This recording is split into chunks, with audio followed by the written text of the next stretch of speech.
300 Spartans fought millions of Persians. A narrow pass where freedom reigned.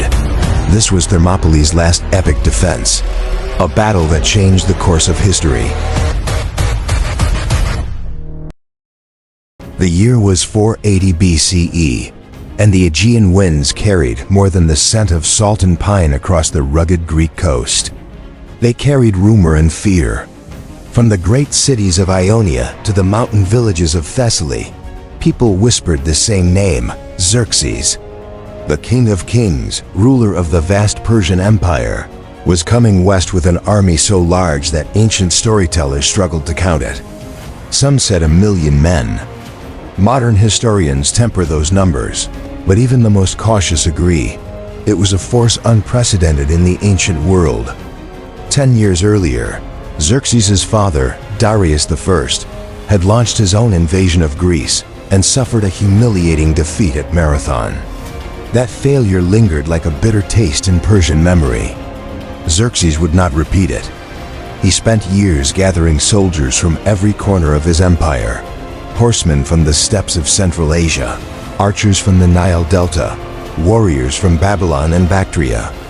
He ordered bridges of boats across the Hellespont and dug a canal through the Athos Peninsula, feats of engineering as audacious as his ambitions. His plan was not merely to punish Athens or Sparta. He meant to bring the entire Greek world under Persian rule. Greece, by contrast, was no unified nation. It was a patchwork of independent city-states: Athens, with its growing democracy and powerful navy; Corinth, rich from trade; Thebes and Thespia, in fertile Boeotia; and Sparta, the stern militaristic society that raised boys from childhood to be soldiers. These palaeas often quarreled, sometimes fought outright wars against one another. But Xerxes' massive expedition forced a rare and uneasy cooperation. Representatives from the rival cities met and formed a fragile alliance, pledging to defend their homeland together. Yet cooperation did not erase geography. Northern Greece lay open to invasion, and the Persians' fleet shadowed their land army along the coast. The Greeks needed a choke point, a place where sheer numbers would matter less, where a disciplined force could hold back an overwhelming tide. They found it at Thermopylae, the Hot Gates. Thermopylae was a narrow mountain pass where steep cliffs pressed close to the Malian Gulf. In places, the track between rock and sea shrank to less than 50 feet. Hot sulfur springs steamed at the base of the cliffs, giving the site its name. For defenders, it was perfect, a bottleneck where a small force could block an army many times its size. Control the pass, and you could slow or even halt the Persian advance towards central Greece. Into this plan stepped King Leonidas of Sparta. When the alliance voted to send troops, Sparta was constrained by its religious calendar. The Carnia festival, a sacred time when full mobilization was forbidden, had begun. Rather than wait and risk letting the Persians sweep south unopposed, Leonidas chose a bold compromise. He would take only a personal guard of 300 Spartan hoplites, elite warriors, all of them fathers, men who had already given heirs to their city, and march north at once. They would meet contingents from other cities along the way, roughly 7,000 additional soldiers from Thespia, Thebes, Phocis, and other allies. It was not an army that could destroy Xerxes' host, but it might delay it. The march to Thermopylae was somber but resolute. Picture them crossing dusty valleys and rocky ridges beneath the late summer sun. Bronze-clad hoplites with round shields, scarlet cloaks snapping in the wind, long spears glinting. They knew the odds. Every man understood that holding the Hot Gates was likely a death sentence, but each also understood why the risk mattered. If they could hold even for a few days, Athens could ready its fleet, the southern states could raise more troops, and the fragile alliance might survive. By the time Leonidas's column reached the pass, the Persian advance was already a rumor turned reality. Scouts reported the earth trembling beneath the march of tens of thousands, the sea darkened by countless ships. The Spartans and their allies went to work at once. They repaired an ancient wall of stones across the narrowest point, strengthening it with timber and earth. Behind this barrier they formed their phalanx, the signature Greek formation, shield overlapping shield, spears jutting like a living bristle of iron. In that cramped corridor of rock and surf, the great Persian numbers would count for little. Far to the north, Xerxes' army approached in a thunder of hooves and the shimmer of bronze and gold. From a distance, it must have looked endless, troops from every province of the empire, banners of many colors rippling under the late August sky. The King of Kings himself rode at the center, confident that his might would sweep away any Greek resistance as easily as a tide erases footprints in sand. But at Thermopylae, the first sparks of defiance already glowed. Leonidas and his men tightened their ranks, shields locking into an unbroken wall. They were not fighting for conquest or even for victory in the conventional sense. They were fighting for time for their cities, their families, and the idea of a free Greece. First morning at Thermopylae rose in a pale glow over the Malian Gulf. Mist drifted through the narrow defile as the Greeks tightened their bronze-lined formation behind the rebuilt stone wall. From the Persian camp came the slow boom of war drums and the glint of countless spear points. Xerxes began with a probing attack. He sent forward the Medes and Scythians, experienced infantry drawn from the empire's heartlands. They advanced in dense ranks, arrows arching overhead like a dark cloud.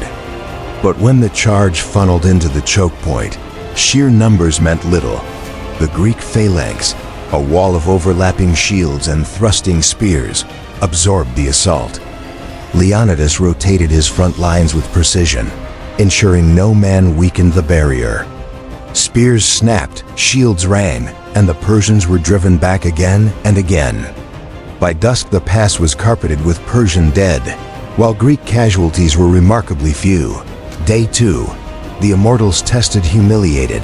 Xerxes called upon his elite guard, the 10,000 immortals, renowned for discipline and fearlessness. He expected their weight to smash the stubborn defense.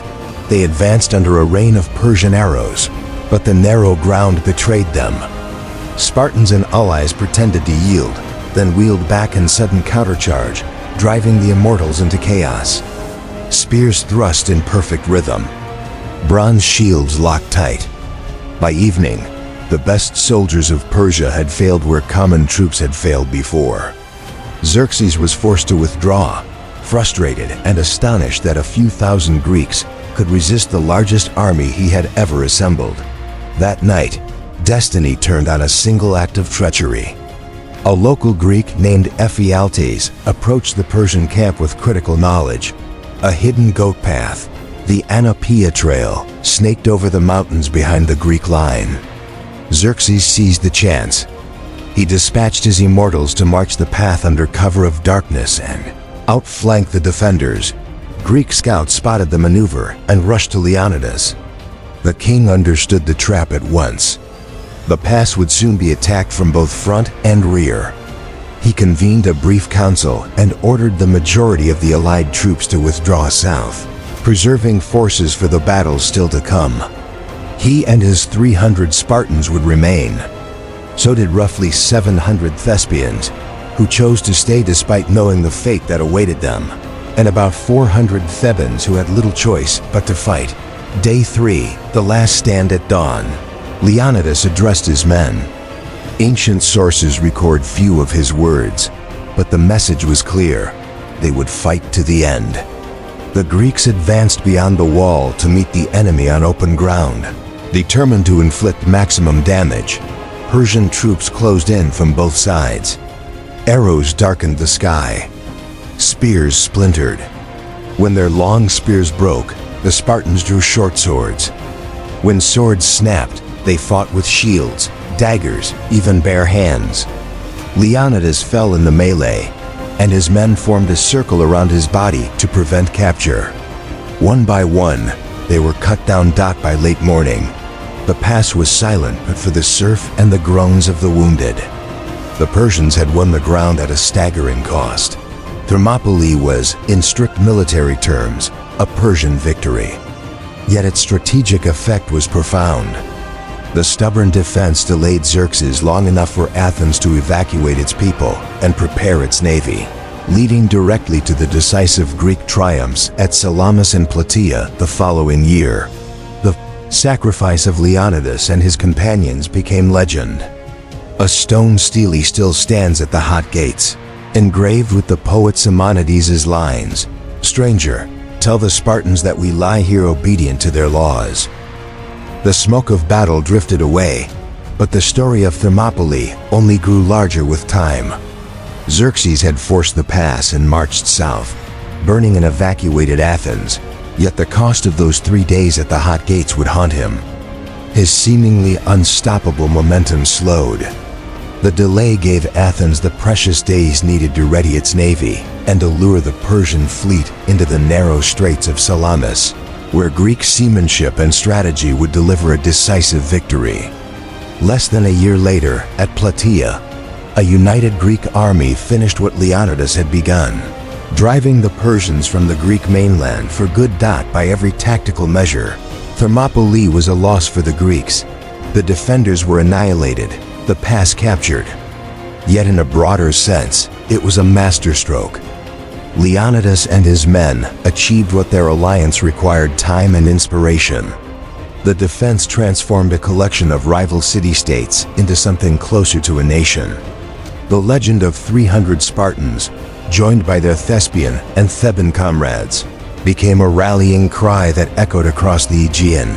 Herodotus, writing decades later, preserved the details of the stand and the quiet courage of those who fought. His history helped cement Thermopylae as more than a battle. It became a parable of sacrifice and freedom that would inspire countless generations. Standing at Thermopylae today, it is difficult not to feel the weight of that sacrifice. The terrain is broader now the sea has receded, but the mountains still loom and the hot springs still steam. Looking across the pass, I imagine the thundering steps of the Persian host and the steady, disciplined breathing of the Greek phalanx behind their shields. What strikes me most is the clarity of purpose. Leonidas and his warriors did not expect victory. They knew their lives would end there, yet they chose to fight because the cause defending their people's freedom was larger than themselves. Their decision turned a likely footnote of conquest into a defining chapter of human resilience. It is also a reminder that unity is rarely easy. The Greek cities often quarreled, even waged war on each other. But when the stakes demanded it, they forged an alliance and held the line. That fragile cooperation bought them survival. For us today, Thermopylae stands as proof that solidarity, in the face of overwhelming odds, can change the course of history. The memorial stone at Thermopylae bears a brief epigram by the poet Simonides: "Stranger, tell the Spartans that we lie here, obedient to their laws." 20 simple words, yet they capture the essence of the battle: duty, sacrifice, and steadfastness. They remind every visitor that freedom is never guaranteed, and that the courage of a few can safeguard the many. Thermopylae's legacy extends far beyond Greece. Generals and statesmen from ancient Rome to the modern era have cited it as a lesson in the power of morale and terrain, but its deepest resonance is moral rather than military. It teaches that the measure of a people is not in numbers or wealth, but in the willingness to defend what they hold sacred. As the sun sets over the Malian Gulf, the Hot Gates stand silent, but the story of those 3 days in 480 BCE still speaks. It tells us that even in the face of overwhelming force, courage and resolve can echo louder than conquest. Thermopylae was a narrow pass of stone and sea, but it opened a vast road through history, one paved by the resolve of a few hundred men who chose honor over life, and in doing so helped preserve the freedom of an entire civilization.